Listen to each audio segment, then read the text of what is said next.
In 1553, Mary Tudor did something no English woman had done before. She took the throne entirely in her own right, becoming queen. But she inherited a country suffering from severe ideological whiplash. Her father, Henry VIII, had violently severed England's ties with the Roman Catholic Church decades earlier. Following that, her younger brother, Edward VI, drove the nation even further from its roots, embedding Protestant reforms deep into the fabric of the state. As a devout, lifelong Catholic, Mary viewed this shift as a spiritual catastrophe. Her singular goal was to save England's soul by bringing the country back into the arms of Rome. At the start of her reign, many citizens assumed she would simply issue new decrees and roll back the church rules on paper. She quickly realized, however, that undoing an entire generation of entrenched religious independence couldn't be done with a pen.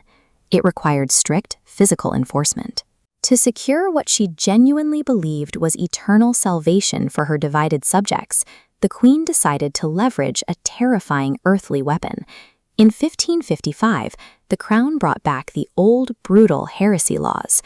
Under these rules, Protestant citizens who refused to return to Catholic beliefs were reclassified as active enemies of the state. If an accused individual was put on trial and refused to change their faith, they faced a singular, horrifying punishment: being burned alive. The Crown didn't carry these out in dark dungeons. They were engineered as massive public spectacles, calculated to terrify the observing crowds into absolute obedience. The strategy started at the top. The government focused its early efforts on dismantling the established Protestant hierarchy. High-profile figures like Thomas Cranmer, Hugh Latimer, and John Rogers were arrested, tried, and sent to the flames. The operating logic was straightforward. If the state could visibly break the most famous voices of the movement, the ordinary masses would inevitably surrender. The strategy failed almost immediately, as public horror calcified into resentment. Undeterred by the unrest, the Crown widened its net. The state began arresting ordinary believers, burning local priests, laborers, and women who refused to recant. This timeline tracks an escalating campaign of violence. The death toll rapidly accelerated until nearly 300 Protestants were executed. But watching ordinary neighbors die weaponized public sympathy.